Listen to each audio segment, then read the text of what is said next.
The wax that seals the scrolls from Rome breaks with a dry snap under the weight of my fingers. The sound is faint, but in the absolute stillness of this military tent, it sounds like the harbinger of a storm far more destructive than any battle on the Germanic frontiers.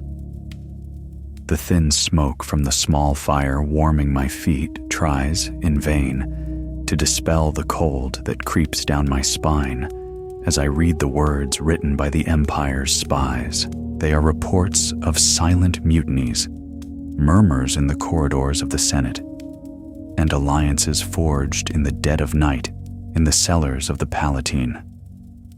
I read the names of the conspirators, and a cold wave of revulsion tries to invade my chest.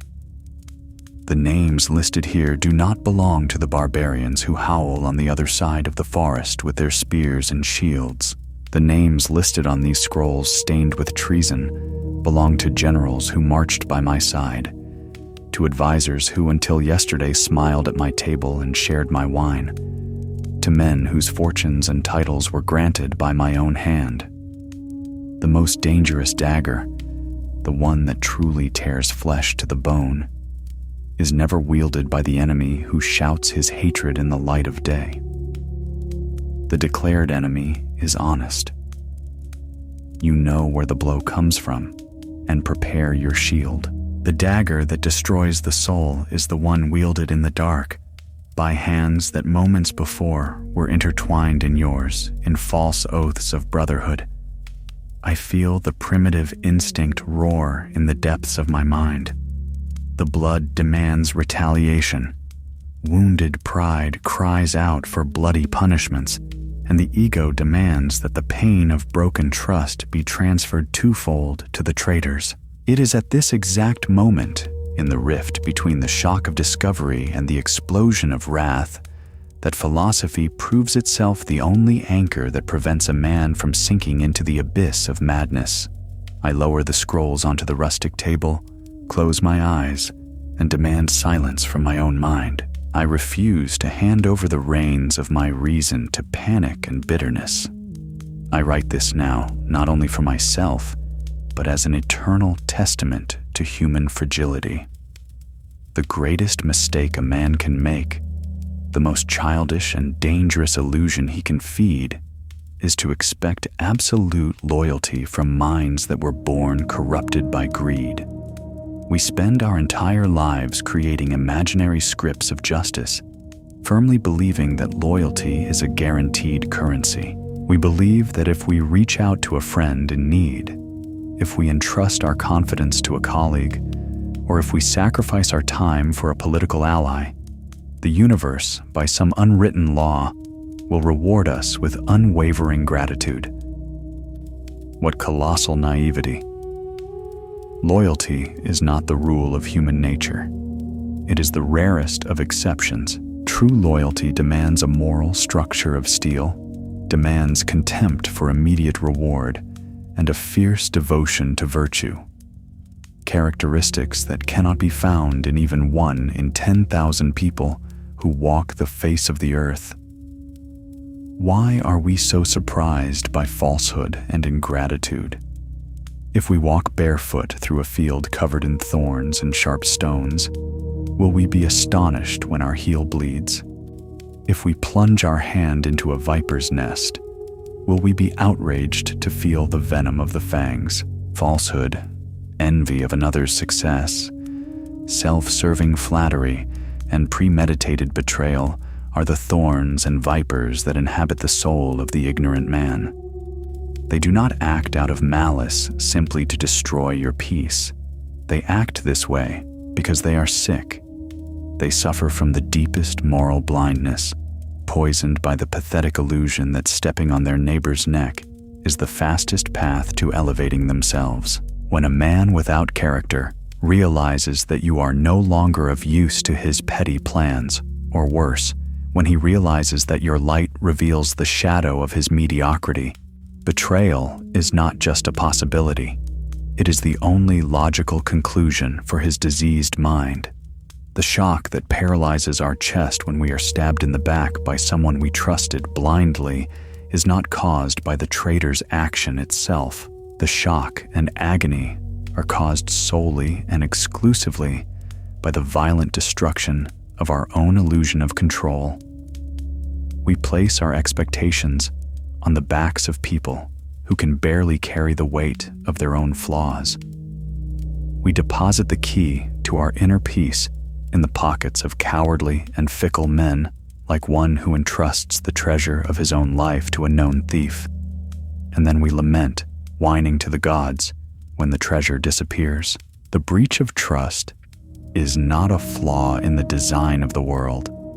It is a colossal flaw in our own capacity for judgment and in our absurd insistence on expecting grapes from a fig tree. How do we shield the mind against this venom that drips daily in the corridors of the courts, in the tents of the camps, and in the halls of the palaces?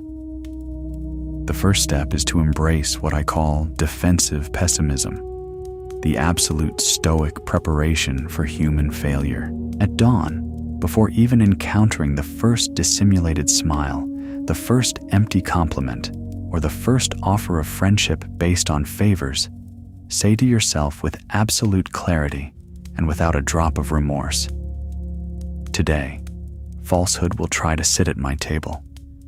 Envy will try to wear the clothes of companionship to approach me. People I deem important will fail in loyalty, will act driven by the basest instincts of self-preservation, and will sell me for 30 pieces of silver at the first sign of advantage or the first sign of fear." Say this not with the bitterness of someone who has given up on living, not with the chronic cynicism of someone who hates the world, but with the surgical precision of a general anticipating the enemy army's movement on the board. If you already expect betrayal as an inherent possibility in interacting with ignorant minds, when it finally occurs, it will not sound like a devastating lightning bolt coming from a clear blue sky, but only as the cold and inevitable rain of a cloudy day. You will have your cloak ready, and the blow will glance off without touching the flesh. Select with whom you share your intimacy, as if you were choosing who will guard the door of the sanctuary where your life is kept. The indiscriminate approach, the unhealthy and popular need to be loved and surrounded by hundreds of friends, is the fastest recipe for emotional disaster and the contamination of one's own virtue. The wise man understands, even if at the cost of deep scars, that it is infinitely better to walk alone, supported exclusively by his own integrity, than to march surrounded by allies whose word changes according to the direction of the wind. Do not hand over the keys to your weaknesses, the secrets of your plans, and the anguishes of your heart to anyone who merely smiles at you at a celebratory banquet. The true test of character is not revealed while the wine flows abundantly and gold shines on the table. The supreme test of loyalty happens when the winter storms arrive, when fortune seems to abandon you, and when standing by your side brings no more advantages, but only danger and hard work. I look again at the pile of letters. There is a tragic and revealing beauty in betrayal. It clears the fog, burns the dead forest of false relationships, and leaves standing only the naked, raw truth. I secretly thank these conspirators, for their betrayal has freed me from the unbearable obligation of pretending to believe them and tolerating the mediocrity of forged affection. They tore off their own masks and showed the faces of cowards. The poison they intended to serve in my chalice was returned to their own hearts, filling them with the constant fear and eternal paranoia of someone who knows they have committed a fraud against their own soul. My peace will not be touched by this. My inner citadel, built upon the solid rock of acceptance and realistic expectations about human misery, does not tremble before the moral collapse of weak men. The hidden poison, when spilled into the light of full awareness, transforms not into death, but into the bitter medicine that strengthens the unshakable fortress of reason. I bring the flickering flame of the candle closer to the last scrolls remaining on the table. The yellowish light dances upon the hardened wax, and what I see makes the blood freeze in my veins in a way the Germanic winter never could. The seals stamped on the parchment do not bear the mark of distant generals or mercenary politicians. They display the crest of my own house. They are letters signed by men and women who carry the same blood that flows in my veins. People who grew up under the same roof, who played in the same courtyards in Rome, and who shared the hearth of our ancestry. The betrayal of a political ally is a sword strike against a shield. You feel the impact, but the defense holds, for hostility from the outside world is already expected. The betrayal, born at one's own hearth, orchestrated by those who have known your weaknesses since childhood, is a poison silently poured into your wine goblet by hands that should protect you. The pain is not that of a war wound. It is the cold and suffocating pain of an amputation.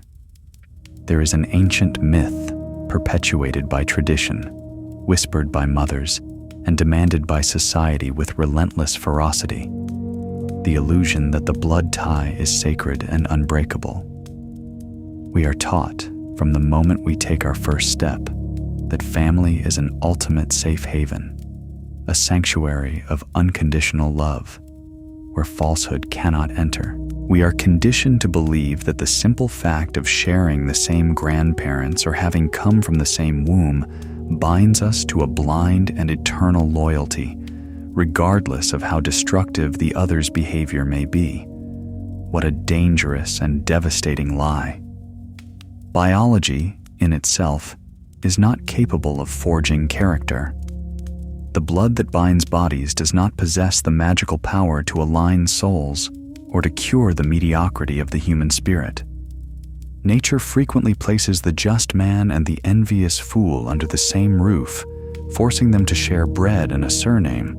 But this accidental physical proximity does not make them true brothers. What society calls family obligation frequently transforms into the cruelest of emotional slaveries. I see this destroying the lives of patricians in Rome and of high-ranking soldiers here on the frontiers. Strong men, capable of facing entire armies and administering colossal provinces, who shrink and fall ill with anxiety in the face of the psychological manipulation of a tyrannical mother or the emotional blackmail of a greedy brother. Toxic people who, were they strangers on the street or merchants in the market, would be immediately banished from our lives for their dishonesty, but who, by bearing the title of relative, gain a lifelong free pass to abuse, humiliate, extort, and drain our vital energy. They use kinship as both a weapon and a shield for their own cruelty. They demand infinite forgiveness that is never accompanied by genuine remorse. They claim your time, your money, and your peace of mind as if they were taxes owed to a king, and still label you selfish, arrogant, and ungrateful if you dare close the gates of your fortress to protect yourself. Envy within the home is the most silent and lethal predator that exists. A stranger might envy your wealth or your position in the empire, but a relative envies your very essence. They remember you when you were weak, when you were perfectly equal at the base of the mountain, and cannot stand the fact that you decided to climb and face the pain of discipline while they preferred to remain in the mud of their own inertia and cowardice. Your success, your constant pursuit of virtue, and your evolution become an unbearable mirror that reflects their absolute failure and wasted opportunities. That is why they try to pull you down. Familial falsehood manifests in the small, daily aggressions that go unnoticed by the outside world. In the sarcastic comment during a banquet to diminish your victory. In the lack of support disguised as loving concern, to undermine your courage when you try something new, in the destructive gossip stealthily spread among other members of the household to isolate you and stain your honor. They smile at you in the firelight, offer hugs at funerals and weddings, and sharpen their daggers in the shadows of the corridors, justifying their own betrayal with old childhood grudges they never had the dignity and maturity to overcome. It is absolutely necessary to break this invisible chain, or it will drag you to the bottom of the abyss of bitterness along with them. Stoic philosophy is not an invitation to masochism. It is not a doctrine that demands you be a punching bag for the neuroses and malice of others. Being a good man, being just, and being patient does not mean, under any circumstances, being stupid or being complicit in your own emotional assassination. There comes an inevitable moment in the journey of individuation when a man must look intently at his family tree, identify the rotting branches that are sucking the sap and spreading disease to the entire tree, and have the overwhelming courage to take the axe and cut them off without hesitation. The initial pain of the amputation is acute, for it contradicts all the teachings of the crowd, but it is the only definitive remedy that prevents gangrene from destroying the entire body. You have not the slightest moral obligation before the gods or before men to tolerate abuse, manipulation, disrespect, and falsehood simply because the abuser shares your biological code or your surname. Blood is a mere mechanical detail of nature. Character is a supreme and individual construct, and your only non-negotiable loyalty, your most sacred oath, must be to your own character, to the maintenance of your inner citadel, and to the absolute preservation of your sanity. I free myself at this exact moment as the Germanic wind sways the flame of this candle from any and all guilt they have imposed upon me. Guilt is the favorite siege weapon of the familial manipulator. They will use tears, punitive silence, and the distortion of truth. They will tell others that you cruelly abandoned them in their old age, that you turned your back on your roots because success made you arrogant, that you have become a heartless monster of coldness. Let them speak until their throats bleed. The offense of a traitor and the crying of a manipulator hold no weight in the silent court of reason. I accept, with a cold and profoundly liberating clarity, that my duty to my relatives ends instantly the moment they become declared enemies of my virtue, usurpers of my peace, and conspirators against my life. I gave them the invaluable chance of brotherhood. I offered them the daily example of righteousness and continuous forgiveness, and they, of their own free will, chose conspiracy, poison, and pettiness. The choice was entirely theirs, and the unbearable weight of the consequences of that choice must rest exclusively upon their shoulders. I will not be dragged into the mud of ego disputes simply because these disputes happen in the backyard of the house I built. I withdraw from this filthy battlefield, not out of fear or cowardice, but from the highest philosophical perception that my vital energy is infinitely too sacred to be wasted in futile attempts to fix people who love and profit from their own rot. The true family of a wise man is not an imposition of biological chance. It is a fortress built by conscious choice and moral affinity. My true family, my true blood, are the men and women, regardless of their origin, their social class, or the land in which they were born, who walk firmly in the same direction as I do. Those who value honor above gold, who practice temperance in the face of fury, and who do not negotiate the truth even when the executioner's blade is at their necks. The hardened soldier of peasant origin who guards the entrance to this tent of mine, standing in the midst of this merciless blizzard with an unwavering and silent loyalty, is 1,000 times more my brother in soul than the pure-blooded senator who smiles at me in the forum while secretly orchestrating my ruin. True brotherhood is forged in the fire of mutual respect, earned through daily actions, in the profound admiration for one another's virtues, and in the unquestionable certainty that the word given today will not be broken tomorrow when convenience knocks at the door with promises of ease. All the rest is merely an illusion dictated by the habit of coexistence,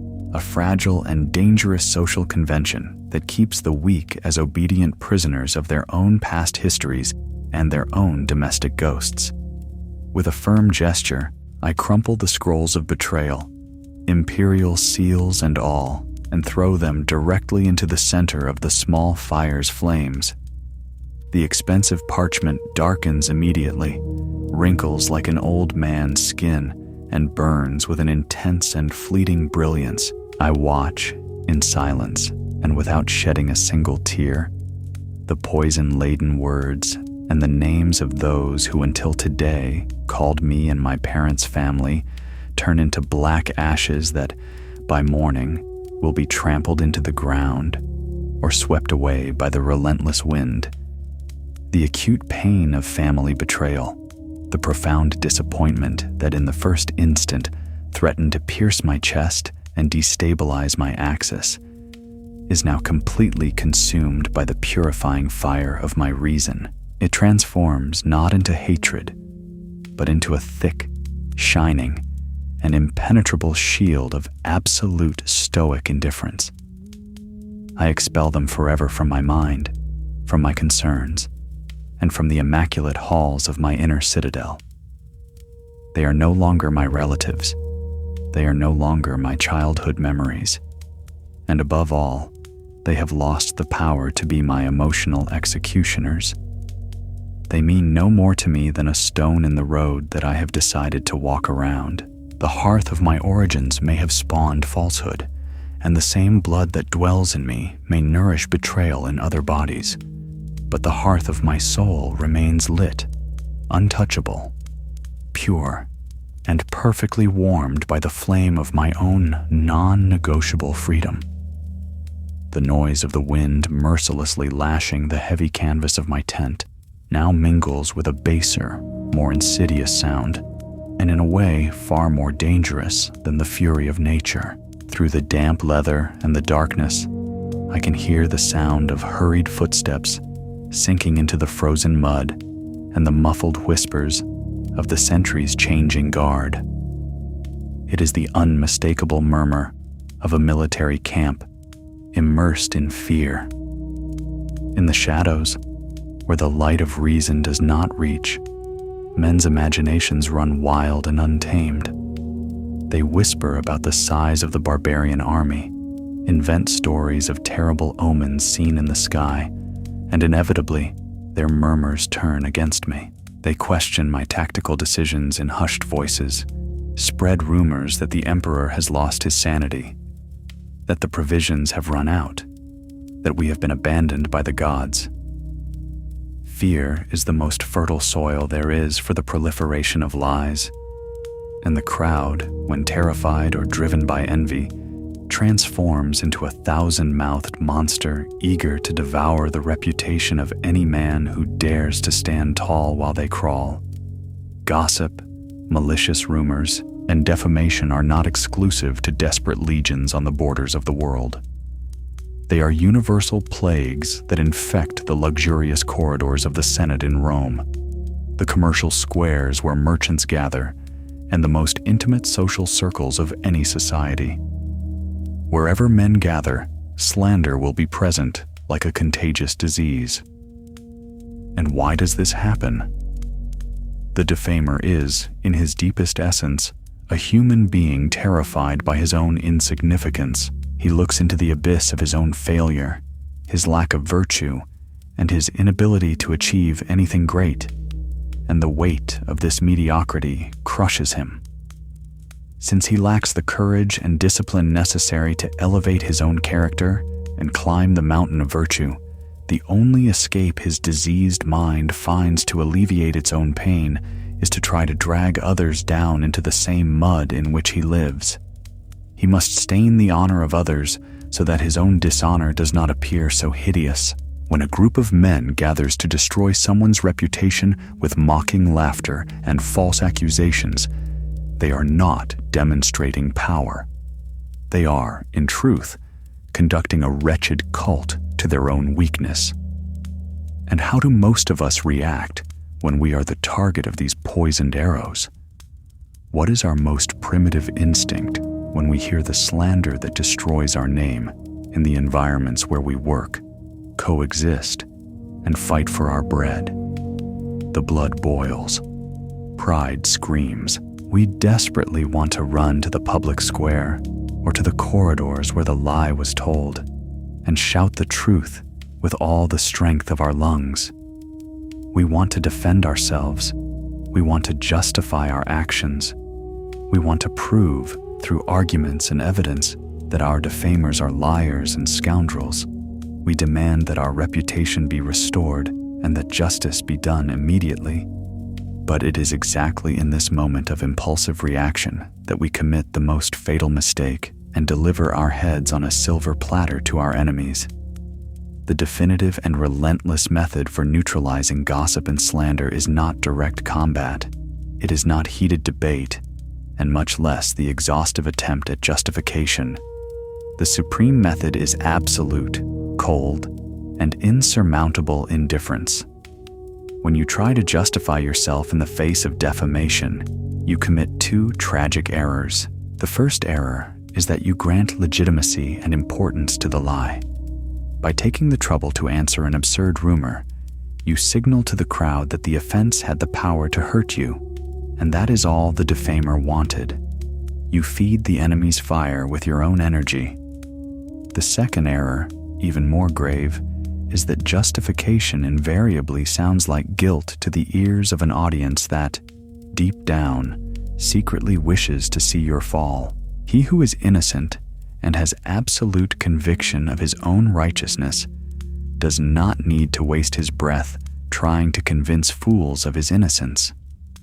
Descending into the arena to wrestle in the mud with defaming pigs only means that, at the end of the day, both will be dirty, but the pigs will be happy. To survive in an environment infested with envy and falsehood, you must withdraw your mind into the inner citadel. Imagine a colossal castle built upon a cliff of solid rock with walls so high and thick that no army could ever dream of breaching them. This is your conscience. Words of hate, unjust criticisms, malicious comments disguised as advice, gossip in the hallways, and laughter behind your back are merely arrows fired by weak and malnourished archers camped outside, down below in the valley of ignorance. They shoot their arrows of words, but they lack the strength to reach the top of your walls. They strike the stone and fall harmlessly into the moat. A verbal offense possesses no physical substance. It is merely vibrating air, an empty noise in space. It does not have the capacity to alter the beating of your heart. It cannot steal the coins from your pocket, and it cannot change a single trait of your character. The only way an offense can wound you is if you, the sovereign of the Citadel, commit the supreme folly of ordering the gates to be opened, the drawbridge to be lowered, descending into the valley, picking up the fallen arrow from the ground, and, with your own hands, driving it deep into your own chest. No one successfully insults you without your consent. No slander destroys you unless you proudly agree with it by feeling the pain of indignation. I train my mind daily to strip the offensive word of all its meaning. If a senator in Rome takes the tribune and calls me a tyrant, arrogant, and incompetent, I do not let myself be carried away by the theatrical tone of his voice, and I do not defend myself. I merely observe the vibrations of his vocal cords and the flailing of his arms as I would observe the barking of a frightened dog or the cawing of a crow. It is simply the nature of the dog to bark and the crow to caw. It is the nature of the frustrated man to slander Why would I be offended and lose my sleep because a dog barked at me? The offense strikes the wall of indifference and slides off, leaving the defamer exhausted and even more frustrated. For there is no greater torment for the one who spreads poison than to realize that his target continues walking through life serene, smiling, and absolutely untouchable. Silence, an unwavering posture, and an ironclad focus on one's own purpose are the most devastating responses you can give to those who attempt to destroy your name. You must understand and accept the brutal difference between reputation and character. Reputation is an intermittent shadow. It is the fickle opinion the crowd holds of you. It depends on the light, the mood of society, the lies told in the marketplaces, and the ignorance of those who observe you from afar. Character, on the other hand, is the actual tree. It is the solid and immutable substance of who you truly are in the dark, when no one is watching, when there is no applause to be gathered, and when there are no rewards to be won. Fools, careerists, and cowards spend every hour of their days polishing their own shadows, desperate for their reputation to be brilliant, while they allow the tree of their own character to rot from the inside out through lies and moral cowardice. The wise man, the unwavering architect of his own life, focuses solely on tending to the roots and trunk of his character. If the tree is strong, just, courageous, and temperate, the shadow it casts upon the world will take care of itself at the appropriate time. And even if, by a tragic stroke of fate, or a highly orchestrated slander, the shadow of your reputation is distorted or momentarily erased by your enemies, it will not matter in the slightest. The tree remains there, firm and unwavering, ready to withstand any storm. The peace of being one's own judge is the greatest liberation a human mind can achieve, and the path to this liberation is the absolute refusal to outsource the evaluation of one's own soul. I am not a good or bad man, depending on what they whisper outside this tent or what they shout in the Roman assemblies. The tribunal of the crowd is incompetent, blind, and corrupted by the passions of the moment. The only scale that has the right to weigh my actions and my worth rests within my own chest. If I am attacked unjustly, I dive into my citadel and ask my reason, are their words true? If they are, I give thanks for the opportunity to correct a flaw I had not noticed and improve myself. Therefore, the offense has done me a favor, and I should not be angered. But if their words are deceitful and unfounded, then the problem and the dishonor belong exclusively to them, and not to me. The error lies with the sender, not the recipient of the poisoned letter. The murmur of the camp and the agitated footsteps continue outside, dragging through the mud. But to me, they have completely lost any trace of a threat. They are nothing more than the harmless whisper of the wind in dead leaves. I am like a great rock in the middle of a turbulent ocean. The waves of collective hysteria, of gossip, of veiled threats and political intrigues crash violently against me day after day, night after night. They foam, shatter into 1,000 pieces, scream their liquid fury, but the rock does not move a single millimeter. It withstands the violence of the tide with a majestic and relentless silence, and, by its very stubbornness in not being shaken, it finally calms the water around it, forcing the tide to recede and rest at its feet. Let them say what they will. Let them think what suits them. My reputation may be the playground of imbeciles and the envious, but my conscience, my will, and my strength of spirit are exclusive properties, under lock and key, where only the free and whole man has the right to rule. I turn my eyes to the corner of the tent, where my armor rests upon a rustic wooden stand. The irregular orange light of the small fire dances upon the polished surface of the metal breastplate, reflecting the golden details that mark my position as the supreme commander of this empire. The armor was forged by the finest blacksmiths in Rome, meticulously designed to deflect the edge of enemy swords, to withstand the impact of spears, and to protect the fragile flesh that dwells within it. Yet, there is a dark and cruel irony in this design. It is precisely this golden brilliance, this majestic splendor that makes me stand out in the multitude of soldiers, that attracts the gaze and the fury of barbarian archers hidden in the fog. The more the armor shines, the clearer the target on my back becomes. And so, exactly so, is the nature of success, of excellence, and of moral elevation in the life of any human being.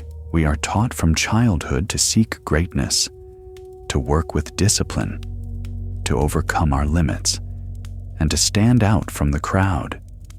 But no teacher, no philosopher of the public square, warns us of the macabre toll that excellence exacts. When you begin to shine, whether through the sweat of your labor, the clarity of your intelligence, or the unwavering righteousness of your character, you do not merely illuminate the path ahead of you. Your brilliance casts a blinding and merciless light into the darkest and dirtiest corners of the lives of those around you, awakening the oldest, most cowardly, and most invisible of all human predators, the envy of the mediocre. Envy is a silent rot that corrodes the soul of a man from the inside, long before it manifests in his actions. It does not roar like anger, it does not weep like sorrow, and it does not attack head-on like declared hatred. Envy crawls, it whispers in the corridors, dresses itself in cloaks of false concern, and hides cowardly behind forced smiles at banquets and family gatherings. It is fundamental that you understand the dark mechanics of this feeling so as not to be devoured by it. The envious man, the colleague who tries to undermine your reputation, or the childhood friend who cannot stand to see your growth, does not necessarily want the gold you have accumulated, the position you have conquered, or the peace you have built. What he truly wants, what his diseased and frustrated mind yearns for in the silence of the dawn, is for you to lose those things. Your success sounds like a personal and deliberate offense to his ears. Why does this happen? It is simple and tragic. While you and he were on the same level, at the bottom of the well of mediocrity, complaining about the cruelty of fate, drowning sorrows in wine, and blaming the gods or the government for your own failures, he had a perfect alibi for his own misery. He felt the perverse comfort of not failing alone, but at the exact moment you decide to stand up, stop complaining, take control of your mind, work while others sleep, and begin to climb the mountain of life through your own sheer willpower, you completely destroy his alibi. Your victory becomes the incontestable and material proof of his cowardice and laziness. You transform into a walking mirror, a crystalline mirror that reflects all the poor choices he made, all the potential he wasted, and all the discipline he refused to possess. And human nature, weak and corrupted, teaches us that when a man lacks the courage to fix his own reflected image, he will do everything to break the mirror. How do you identify this invisible predator that walks by your side disguised as an ally? How do you perceive envy before it plants a dagger in your back? You must observe the people who surround you not when you fall, but when you triumph. When tragedy knocks at your door, when you lose an investment, when your marriage collapses, or when you fail publicly, you will notice that there will be no shortage of people around you offering pats on the back and words of consolation. But do not be deluded by this false solidarity. Many are not there driven by empathy and compassionate sorrow. They are there to feed on the scraps of your misery. Your state of ruin brings a profound and unconfessable relief to their minds, for seeing you broken makes the mediocre and stagnant lives they lead seem suddenly bearable and even victorious by comparison. The supreme test, the purifying fire that separates the true friend from the disguised envious one, happens the moment you announce your greatest victory. Observe the micro-expressions on their faces when you share a great achievement. Observe the smile that forms on their lips, but which dies before it reaches their eyes. Notice the millisecond of dense, awkward silence that precedes the forced congratulations.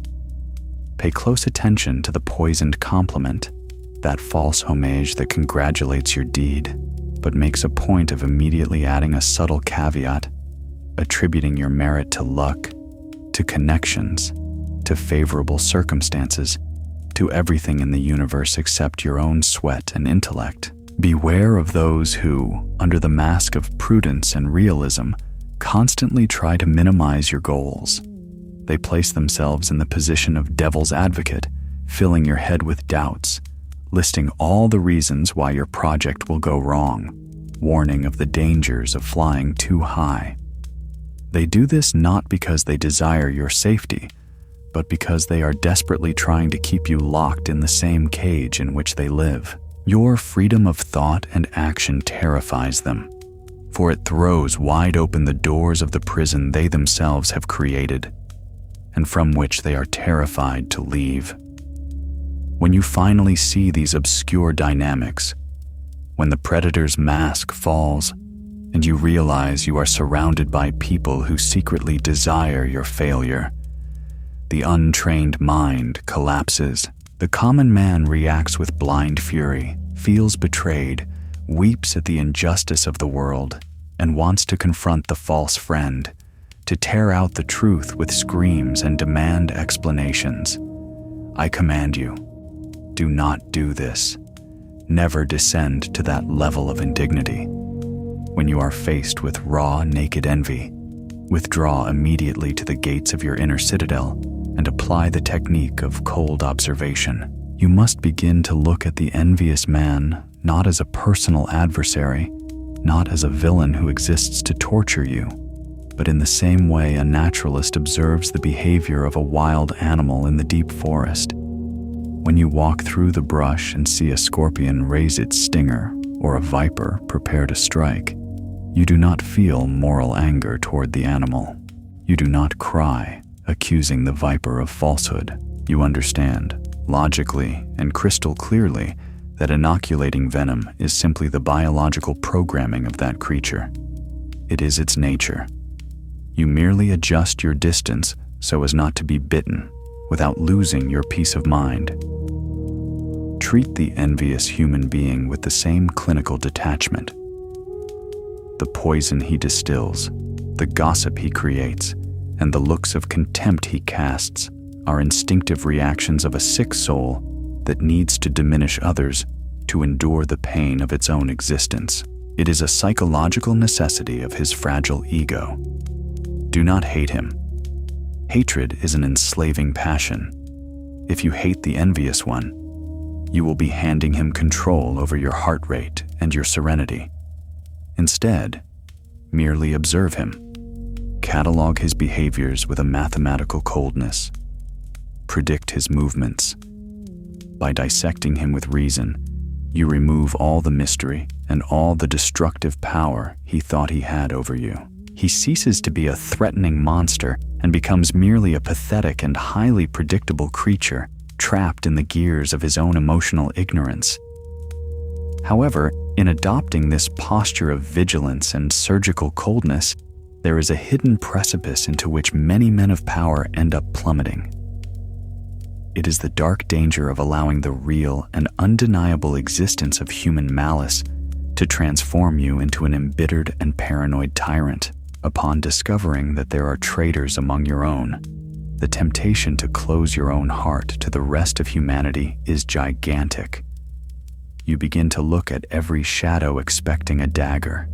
You begin to see ulterior motives in the smile of the most loyal of servants, and you start to govern your own life with the brutality of absolute distrust. If you allow this to happen, their envy will have won, for it will have succeeded in corrupting your very nature. The true triumph of Stoic philosophy is not merely to survive the blows of the world, but to survive without losing your own compassionate essence. You cannot and must not allow the rot of others to extinguish the light of your own empathy.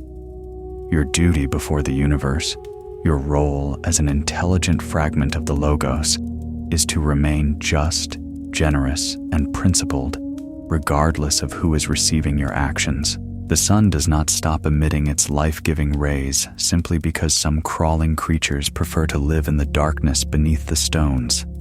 The fire begins to lose its strength inside the tent, and the gleam on my armor becomes less intense, taking on the tone of old, war-worn gold. Tonight's lesson is engraved not only on this parchment, but on the bedrock of my mind. I will not dim my light so that the weak-eyed crowd can feel comfortable. I will not apologize for demanding the utmost of myself. I will not be ashamed of the discipline that brought me here, and I will not shrink my ambitions to fit into the suffocating little box of others' acceptance.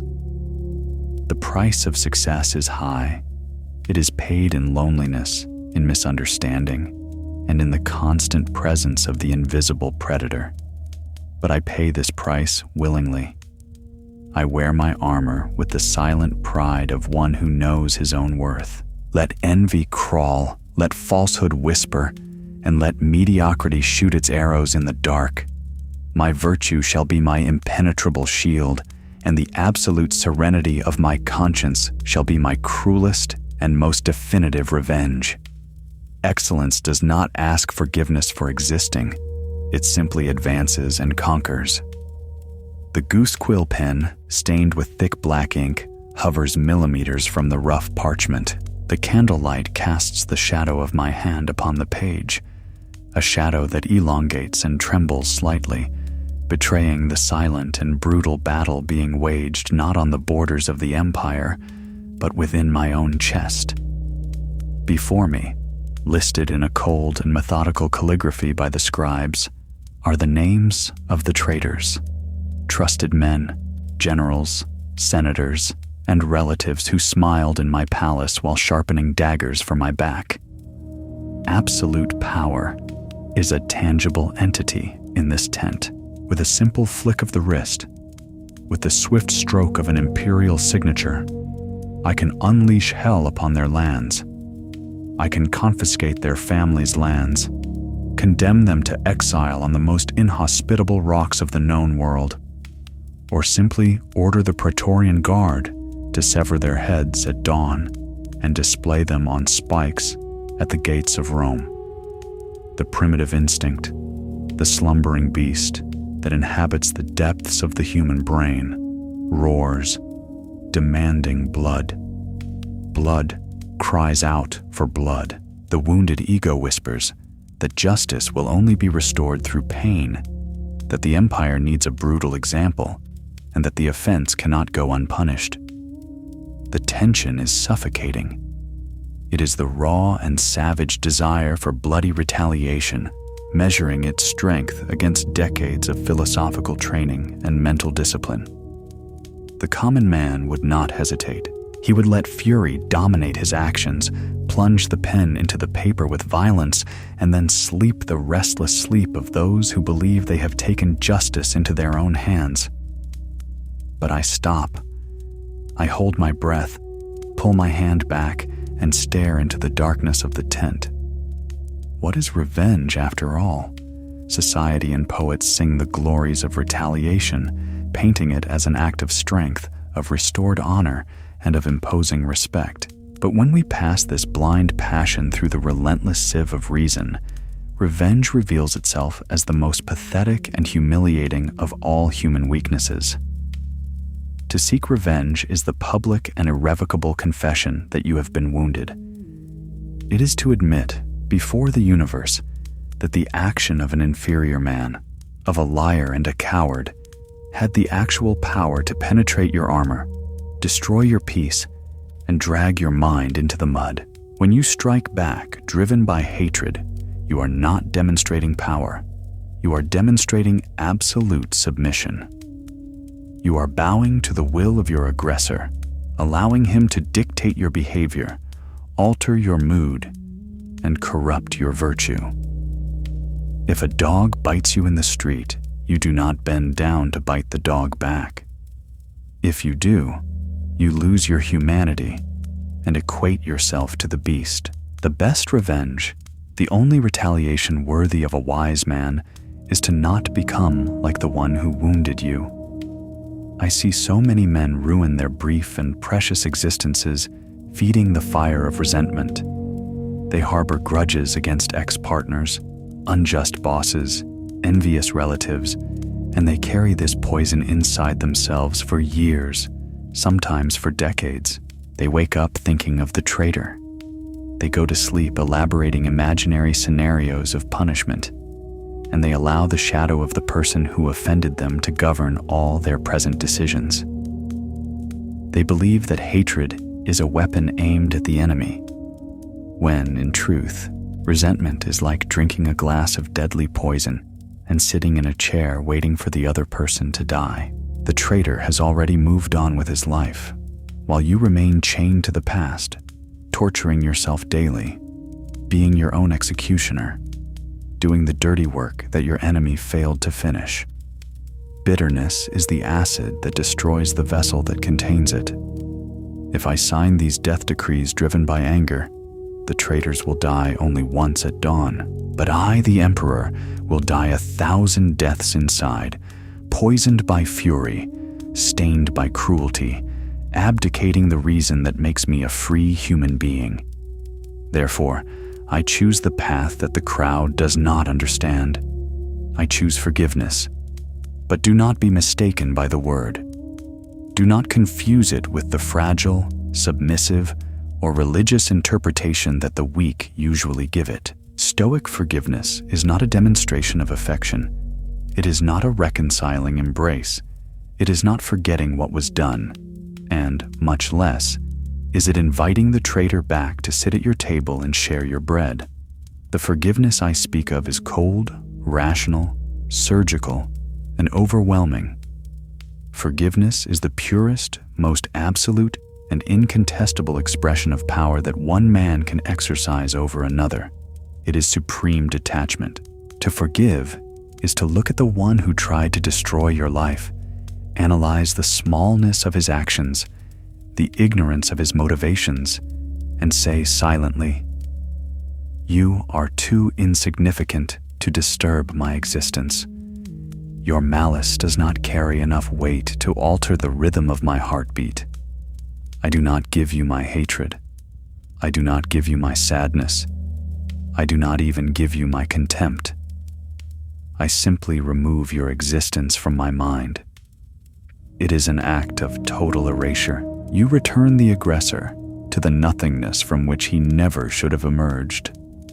The true justice of the universe does not demand that you dirty your own hands. Nature, in her mathematical and perfect wisdom, leaves no crime unpunished, for vice itself is the executioner of the vicious man. We, on the outside, look at the traitors, the thieves, and the conspirators, and often feel indignation because they seem to prosper. They wear silk clothes, accumulate gold, and smile at public banquets, and this offends our illusion that the world should be immediately just. But this is a childish view. The greatest of all punishments is not physical imprisonment, exile, or the loss of possessions. The supreme and inescapable punishment for malice is the degradation of the soul itself. The man who betrays, the man who lies and acts with dishonor, is forced to live every second of his miserable life in the company of a corrupted being, himself. He knows, in the cold intimacy of his own mind, just how cowardly he is.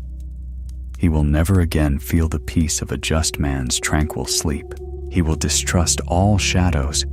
He will doubt every smile given to him, because, as he himself is false, he will inevitably believe that the entire world is composed of liars and traitors trying to destroy him. The mind of a corrupt man is an uninterrupted torture chamber.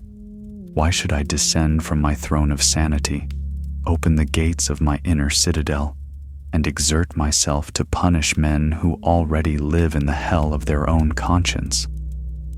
Their rot is punishment enough. I do not need to apply the whip to them, for their own insecurity and paranoia were already lashing their minds even before the betrayal was discovered.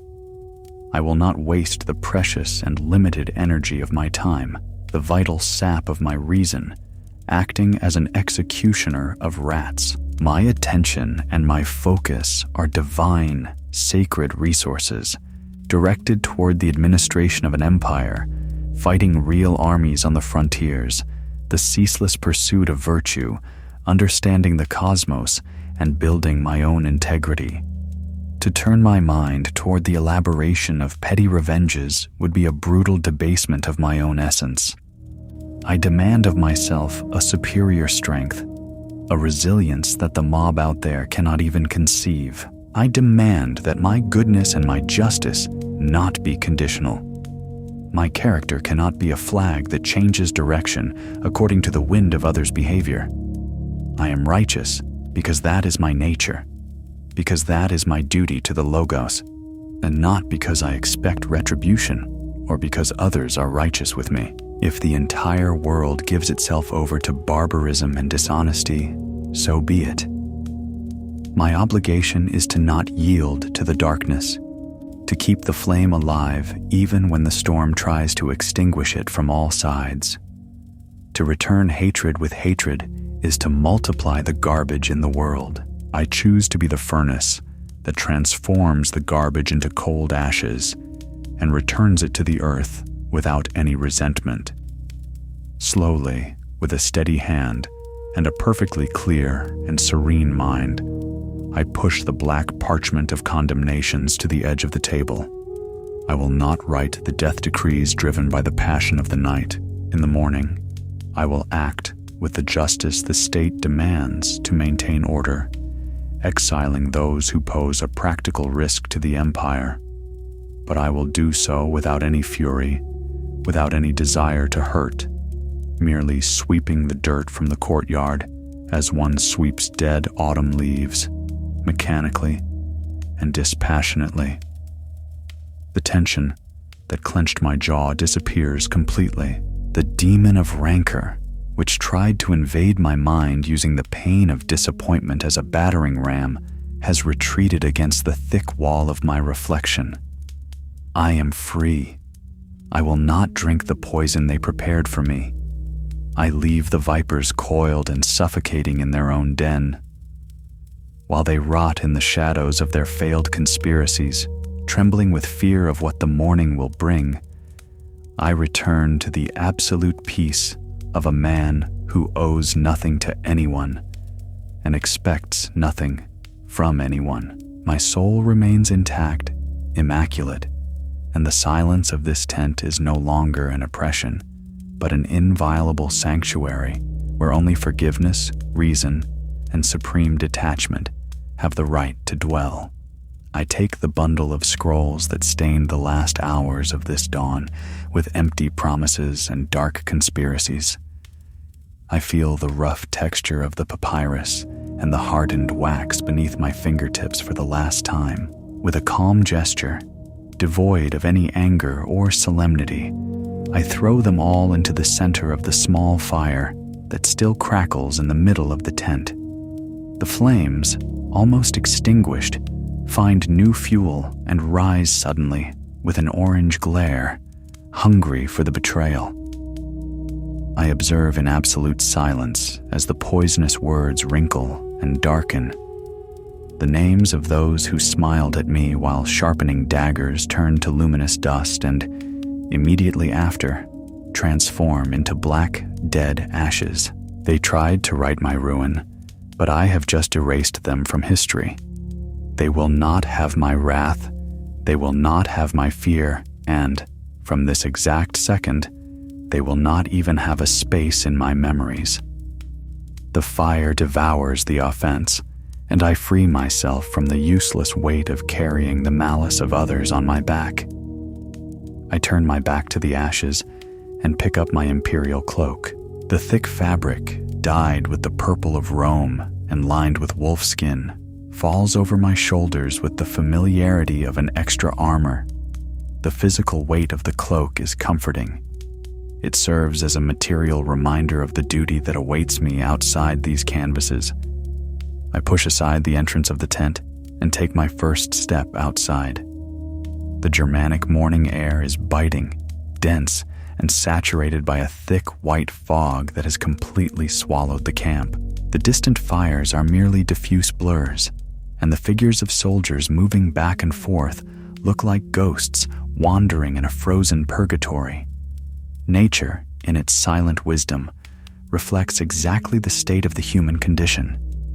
Deep down, no matter how much we are surrounded by thousands of people, each man walks cloaked by his own fog, completely isolated within his own mind. There is a paralyzing terror that afflicts the overwhelming majority of men, the pathological dread of loneliness. We are taught to flee from isolation as if it were a lethal plague.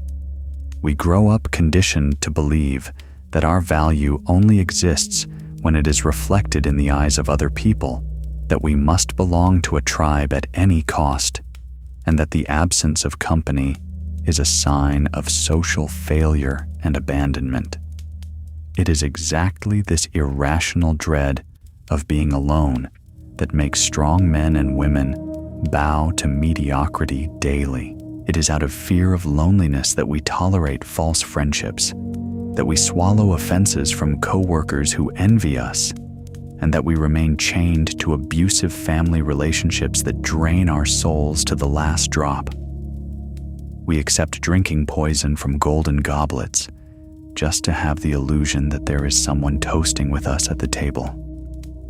We sacrifice our peace, tear up our convictions, and silence our own inner voice just to ensure we will not walk alone in the darkness. What a miserable and destructive bargain it is to sell one's own dignity in exchange for forged company.